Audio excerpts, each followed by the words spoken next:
బహుజన సేన రాష్ట్ర కార్యవర్గానికి మరియు ప్రింట్ మీడియా మిత్రులందరికీ నా యొక్క హృదయపూర్వక నమస్కారాలు. ఇక్కడ నా పేరు అంబటి తులసి, నేను రాష్ట్ర కార్యదర్శిని బహుజన సేన. అయితే ఇది గత 4 రోజులుగా రగులుతున్న వ్యవహారం. ఇప్పటిదాకా మిత్రులు మాట్లాడినారు, అందరికీ తెలుసు. డాక్టర్ కృష్ణ గారు ఇవాళ కాదు, ఈ సమాజంలో కనీసం ఒక 20 సంవత్సరాల నుంచి పబ్లిక్లో ఉన్న వ్యక్తి.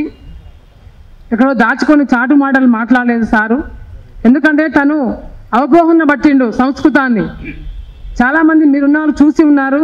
ఎన్నో డిబేట్లలో సారు పాల్గొని మాట్లాడి వారికి ఉన్న వాటిని వివరించడం జరిగింది, మీకు కూడా తెలుసు. ఒకవేళ మరి మొన్న మాట్లాడిన మీటింగ్లో సారు మాట్లాడింది ఒకవేళ మీకు తప్పు అనిపిస్తే కూడా నా నుంచి సారీ అని చెప్పిండు, క్షమాపణ చెప్పిండు. క్షమాపణ చెప్పినాక కూడా వీళ్ళు కొన్ని వందల ఫోన్లు చేసి వేరే వాళ్ళకి ఫోన్లు చేసి మాట్లాడడం అది సబబు కాదు. ఎందుకంటే ఇంకో చిన్న పిల్లవాడిని కూడా మాట్లాడితే కూడా నువ్వేందిరా అంటే కొడితే తిరిగి కొడతాడు. మరి మనం ఏ సమాజంలో ఉన్నాం?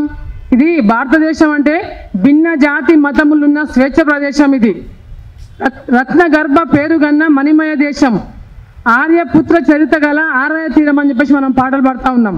మరి ఇలాంటి దాంట్లో స్వేచ్ఛ ఉంది. మనిషికి నాకు ఈ కష్టం వచ్చిందని చెప్పుకునే స్వేచ్ఛ ఉంది మనుషులతోటి. మరి అలాంటి క్రమంలో తప్పేం లేదు. సార్ మాట్లాడినట్ల మేము కూడా చూసినాం. అక్కడ క్లిప్లన్నీ పట్టుకొచ్చేసి ఒక దగ్గర జమ చేసి ఇవాళ దీంతో చాలా పెద్ద ప్రమాదమే ఏర్పడుతుంది. మీకు కూడా తెలుసు, ముఖం నాది ఉంటుంది, తలకాయ అనేది ఉంటుంది.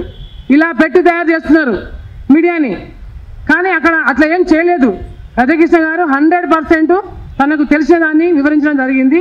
దాంట్లో తప్పుంటే కూడా మేము క్షమిస్తాం. నన్ను ఒకవేళ మీ దేవుణ్ణి నేనేమన్నా మాట్లాడిన దాంట్లో మీకు తప్పుగా అర్థమైతే నన్ను క్షమించండి అని చెప్పిండు.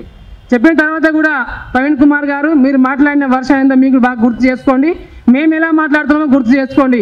ఒకవేళ మేము మాట్లాడిన దాంట్లో చేతగాని వాళ్ళం కాదు, మీరు మాట్లాడినంత మాత్రంలో మీరు చేతనైన వాళ్ళు కాదు. ఎప్పుడైనా ఎదుటి వ్యక్తిని చూసి మాట్లాడడం నేర్చుకోవాలి. మాకు ఆ సంస్కారం ఉంది.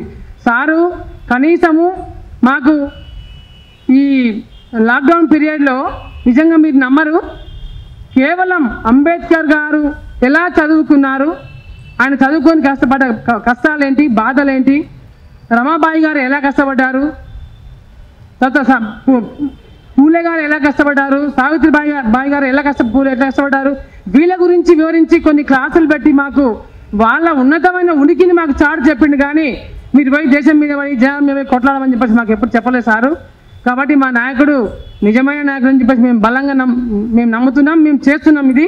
కాబట్టి మీరు దయచేసి దీని విషయంలో మాత్రం ఇకనైనా మానుకోండి. ఎందుకంటే తప్పుడు ప్రచారాలు ఎప్పటికైనా చేటు తెచ్చిపెడితే కొంపలు ముంచుతాయి. కాబట్టి మీరు మమ్మల్ని అన్యతగా భావించకండి, దయచేసి మీరు అర్థం చేసుకోండి. ఇక్కడ ఎక్కడ పడితే అక్కడ ఉంటారు మా వాళ్ళంటే మేము కూడా ఎక్కడ పడితే అక్కడ ఉన్నాం. దేశం మొత్తం మీద మేము కూడా ఉన్నామండి, మేము కూడా తక్కువేం లేము. మేము కూడా జనాలు చాలామంది ఉన్నాం. మా జనాలు 20% ఉంది. ఈ సమాజంలో 20% మా జనాలు కూడా ఉంది. మీరు దాన్ని అర్థం చేసుకోండి. అంతేగాని ఏదో ఒకరు కొంచెం మాట్లాడి పైకి రాగానే ఆయన ఏదో ఒకరు చేయాలి, ఏదో హింస పెట్టాలి అని టార్గెట్ చేసుకొని మీరు పైకి రావడం కోసం ఒకవేళ మా సార్ పేరుతున్నారేమో, కానీ అది మీరు తప్పు అర్థం చేసుకోకండి. దయచేసి మీరు తప్పుగా భావించవద్దు, అన్యతగా భావించవద్దు. ప్రతి విషయాన్ని మనం అందరం సమాజంలో ఉన్నాం. మన ఇష్టం వచ్చినట్టు చేయడానికి కాదు, చట్టం ఒకటి ఉంది. దానికి కూడా అనుగుణంగా ఆయన ఒక హైకోర్టు అడ్వకేట్ గారు, ఎన్నో పుస్తకాలు చదివిన వ్యక్తి, ఆయనకు 7-8 డిగ్రీలు ఉన్నాయి. కాబట్టి మనం వాటన్నిటిని మీరు బేస్ చేసుకొని మాట్లాడండి. చిల్లర వ్యక్తి కాదు. కాబట్టి మేము మా నాయకునితో మాట్లాడినప్పుడు మేము తప్పకుండా మేము దీనికి సమాధానం చెప్పాల్సిన అవసరం ఉన్నది. కాబట్టి ఈ ప్రెస్ మీట్ పెట్టడం జరిగింది. నేను ఇంకొకటి చెప్తున్నాను, చిన్న పిల్లల మీద రేపులు జరుగుతున్నాయి. మరి ఈ ధర్మాన్ని కాపాడొచ్చుగా మీరు అందరూ వెళ్ళి. 2 సంవత్సరాల పిల్లల దగ్గర ఏముంటుందండి? 2 సంవత్సరాల పిల్లల్ని పక్కల్లో పడుకున్న పిల్లని తీసుకుపోయి మొన్న ఇక్కడ వరంగల్లో ఒక విధానం జరిగింది. తర్వాత ఇక్కడ మహబూబ్నగర్లో మొన్న ఒక మహిళకి ఎంత భయంకరమైన శారీరం అనేది. మరి వాటి మీద మీ ధర్మ పరిరక్షణ సంపాదించండి, కష్టపడండి, మీరు వాటిని వెలికి తీయండి.